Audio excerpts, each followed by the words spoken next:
Bastidores do Poder, na Rádio Bandeirantes. Bom, são 6 horas e 22 minutos. Vamos tratar de um assunto aqui do estado de São Paulo agora, com o deputado federal, o deputado estadual Eniose Cuquier. Ele está conosco ao vivo aqui por telefone na Rádio Bandeirantes. Tudo bem, deputado? Como vai? Tudo bom, Pedro? Boa tarde a todos. Thaís também. Boa tarde. O deputado fez uma viagem recentemente para conhecer presídios fora do Brasil. E esse é um assunto muito importante para São Paulo, porque há um projeto em andamento do governador João Dória para a privatização de unidades prisionais aqui no estado de São Paulo. Esse projeto até chegou a ser alvo de um questionamento na Justiça, houve uma decisão judicial para barrar esse procedimento e agora há uma decisão que determina novamente as tratativas para que possa haver a privatização de presídios aqui no estado de São Paulo. O que o senhor viu por aí? O senhor visitou presídios privados? Por onde o senhor esteve? Conta um pouquinho para a gente aí dessa sua experiência, deputado. Bom, eu estou em busca de soluções, né, entender desse assunto, desse problema. Eu fiz algo parecido quando me deparei com a questão da Cracolândia, que acabou sendo a base para a minha primeira lei aprovada aqui, que foi a Política Estadual sobre Drogas. E agora eu estou adotando a mesma metodologia de ir em busca de conhecimento, informação, experiências de sucesso. E aí eu visitei 3 países, eu fui para a Suécia, para a Finlândia e para os Estados Unidos. No total foram 5 presídios que eu visitei, um na Suécia, uma prisão masculina, na Finlândia foram 2, uma feminina aberta e uma masculina fechada, e nos Estados Unidos eu fui para uma de segurança máxima no estado da Virgínia, uma Supermax, aquelas conhecidas prisões, a Red Onion, e depois uma prisão privada também ali na Virgínia, a única privada do estado da Virgínia e a única também de segurança máxima da Supermax ali na Virgínia. Foi uma experiência muito interessante, muito rica, ainda estou digerindo, aprendendo, me informando. Aqui no Brasil eu também tenho visitado, já visitei 2 prisões aqui do estado de São Paulo, tenho conversado com diretores de cadeias, pessoal da administração carcerária, enfim, estou entendendo um pouco do que pode ser feito, né?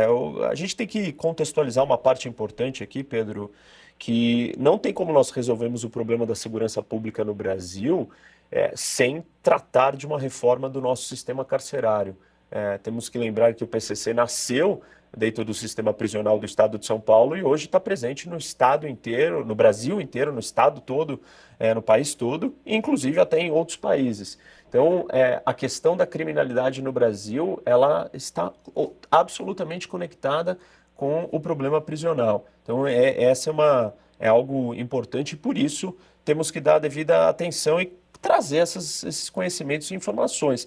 Eu vi coisas muito interessantes, assim, muitas similaridades. Uma coisa curiosa que eu descobri é que todos os presídios que eu visitei, mesmo os da Finlândia, Suécia, que são presídios impecáveis, né? São países com altos índices de perfeição em quase tudo, eles têm todos problemas com a entrada de celulares, né, clandestinos, drogas que chegam dentro das prisões, e todos eles, inclusive na Finlândia, também existem facções criminosas. Claro, as diferenças são de escala e poder desses problemas, né? Então, o número de celulares que entram dentro de um presídio dentro da Suécia ou da Finlândia são raros ou incomuns, não é uma coisa que acontece toda hora, e o crime não usa o celular lá dentro para comandar atividades criminosas do lado de fora, é usado para comunicação com a família, coisas mais pontuais. Mas os problemas são comuns, isso é interessante. Então, essas são dados ou questões que nós podemos aprender como que eles resolveram ou lidam com essas preocupações. Tem outras coisas que são muito diferentes e dependem do contexto social, econômico, enfim, da realidade desses países. Uma dessas curiosidades é que na Finlândia as prisões têm saunas.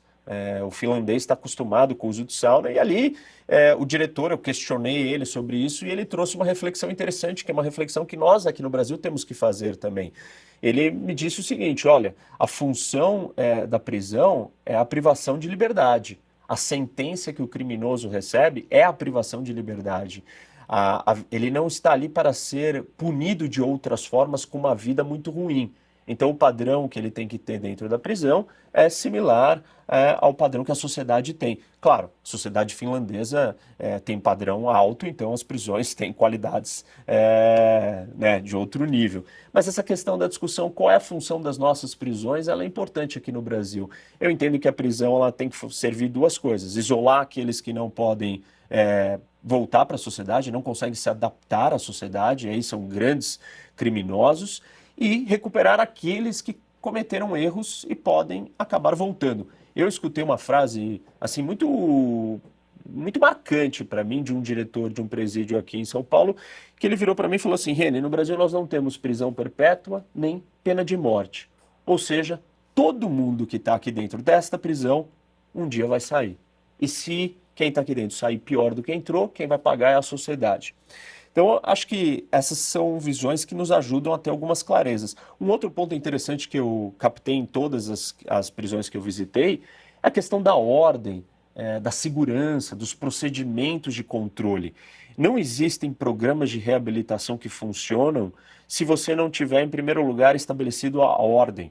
Isso foi muito claro nos Estados Unidos, que talvez é o sistema que mais se assemelha ao nosso, pelo tamanho da população carcerária, o tamanho do país, o tamanho da realidade, né? Uma criminalidade maior, não chega aos pés, nem perto da nossa no Brasil, mas é um país muito grande, uma população grande. Então ali, conversando com os administradores do sistema carcerário da Virgínia, que é o estado que tem o menor índice de reincidência, um trabalho muito bem feito, modelo para a gente olhar e enxergar o que eles estão fazendo, falando sobre esses programas de ressocialização e tal, eles falaram para mim: olha, não adianta ter programa de ressocialização se você não traz segurança e ordem para dentro do presídio.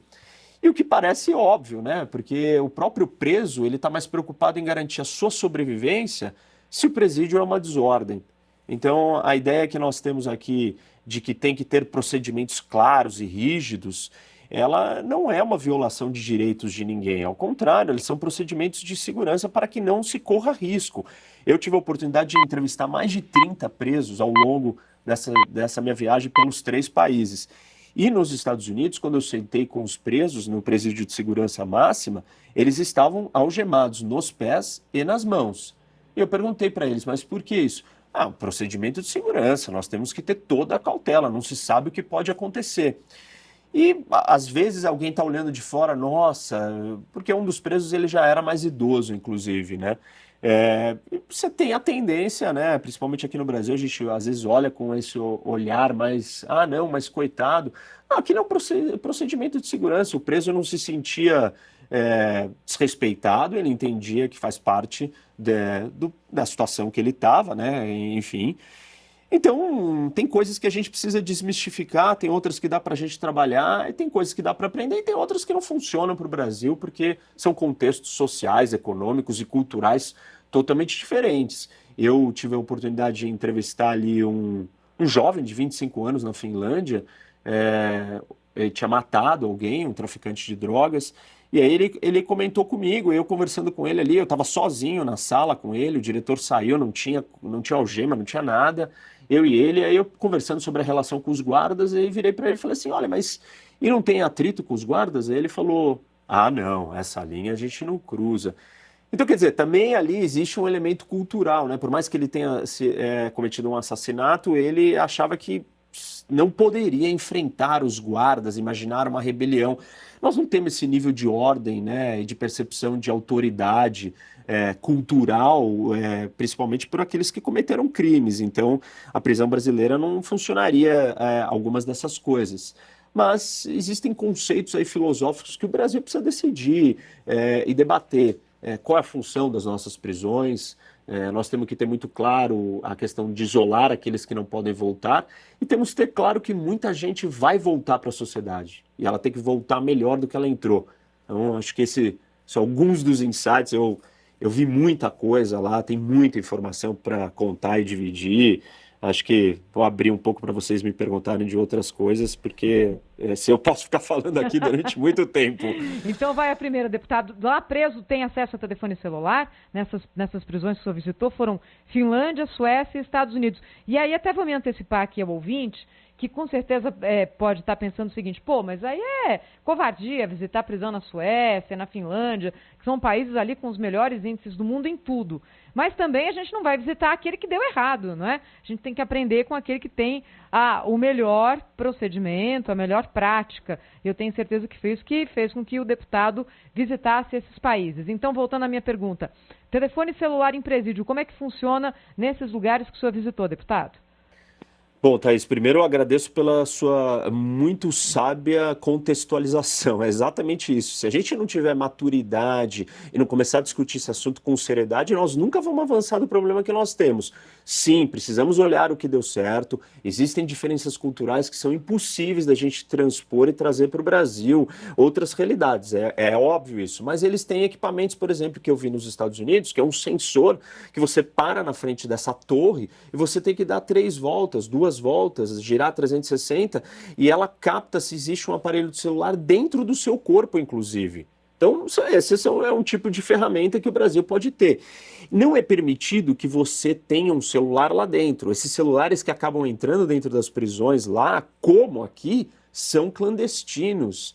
E o que eu quis dizer é que até na Suécia e na Finlândia, esse mesmo problema que nós temos no Brasil acontece. Claro, a escala do que acontece é diferente. Lá são poucos que conseguem penetrar. Aqui nós sabemos que isso é um problema gravíssimo. As organizações criminosas são, em algumas medidas, consideradas a maior do mundo, operando o crime do que está acontecendo no Brasil. O Brasil é o país com o maior número absoluto de homicídios. Então, são contextos diferentes. Mas a situação é parecida no sentido de eles acabam burlando. Então nós também vamos ter que lidar com isso eternamente aqui dentro. O que nós temos que melhorar é os mecanismos de controle, como esse equipamento, por exemplo, que eu vi nos Estados Unidos, que é interessantíssimo. Eles têm direito a fazer ligações, existe um telefone ali dentro da prisão que eles podem ligar. Óbvio que as ligações são monitoradas. E então, enfim, eles não estão preocupados, ao contrário, até acham bom. Se quiser falar alguma coisa ali, se o preso estiver armando alguma e quiser falar com o mundo de fora, nós estamos monitorando e escutando as ligações desses telefones que existem fixos nos pátios internos dos presídios, tanto na Suécia, Finlândia e nos Estados Unidos. Deputado, o senhor teve acesso a custo desses presídios aí, para a gente fazer uma comparação com a nossa realidade aqui também? Gasta-se muito, ou do ponto de vista, investe-se muito nesse tipo de penitenciária? Como é que funciona a gestão privada lá fora, hein? Olha, na Suécia e na Finlândia não tem gestão privada. Nos Estados Unidos existe, o maior presídio que eu visitei foi esse privado, o presídio de Lawrenceville, é um centro de correção no estado da Virgínia, é o único do estado da Virgínia. Nós temos que lembrar aqui, ou ajudar o ouvinte, existem as prisões estaduais nos Estados Unidos e as federais. No Brasil é a mesma coisa, as estaduais e as federais. A maior parte da população carcerária no Brasil estão nas prisões estaduais. Então, o que nós temos aqui no Brasil de presídios privatizados são 32 unidades, né, no Brasil todo. Agora aqui em São Paulo foi autorizada, a Justiça acabou concedendo o andamento de 4 presídios que o governador está tentando privatizar. São PPP, são parcerias públicos-privadas de concessão. Nos Estados Unidos, eu visitei uma delas, era a maior, como eu estava comentando, 1.500 presos.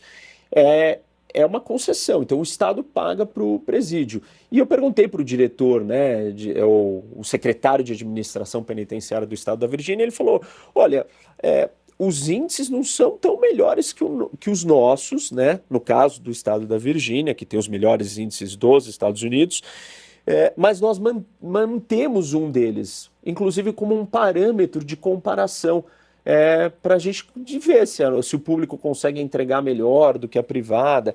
Aqui no Brasil, nós temos outra realidade, nós temos um déficit de vagas muito grande. A superlotação dos presídios brasileiros, isso causa um problema imenso para a administração, para a segurança do presídio e o controle do crime organizado, porque o crime organizado, ele floresce dentro desses ambientes porque você não consegue ter ordem, e é muito difícil você ter ordem com essa superpopulação. O déficit de vagas no Brasil, só para vocês terem uma ideia, é de mais de 300 mil presos, ou seja, nós temos uma taxa de ocupação de 171%. Esses números são muito altos. E se o Estado brasileiro é ineficiente, não consegue construir, não consegue entregar, então nós temos que trazer a iniciativa privada para nos ajudar. Existe uma série de discussões e detalhes sobre como é essa gestão interna, qual é o papel do agente carcerário, até onde vai a autoridade do Estado dentro do presídio, da muralha, da proteção para dentro, para fora, a avaliação sobre o comportamento dos presos. Tem uma série de preocupações sobre esse tipo de discussão, que são assuntos complexos mesmo e difíceis. Mas o Brasil ele não consegue entregar o que a gente precisa para resolver um problema de superlotação e de uma população carcerária grande. Nós investigamos poucos dos crimes, dos homicídios que a gente comete, né, ou que existem no país, e aí já temos uma superpopulação e uma lotação absurda.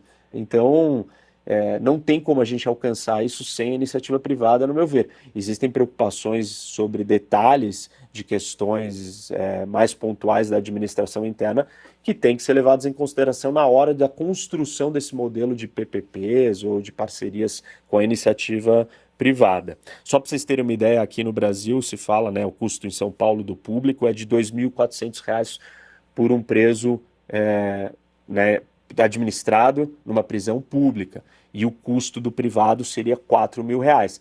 Mas é difícil fazer essa conta assim, porque as prisões públicas você tem muito mais gente do que cabe colocada ali dentro. Então, óbvio que o custo por preso vai ficar mais baixo, mas aquilo também não está resolvendo o nosso problema. É por isso que nós temos essa crise gigante que nós temos no sistema carcerário e na questão da segurança. Deputado Reni Ozzi Cuquier, muito obrigado pela entrevista aqui para a Rádio Bandeirantes. A gente vai continuar debatendo esse assunto da privatização de presídios. Foi importante trazer as informações colhidas pelo senhor nessa viagem aí, para comparar o sistema penitenciário paulista com o que há de experiência no mundo afora. Obrigado pela entrevista, até uma próxima, hein? Obrigado, Pedro, Thaís, todos os ouvintes da rádio. Obrigado pelo espaço, e vamos continuar assim, que esse tema é super importante, não só para o estado de São Paulo, mas para o Brasil todo. Boa noite. Boa noite. Agora 6h40. Foco em você. Trânsito.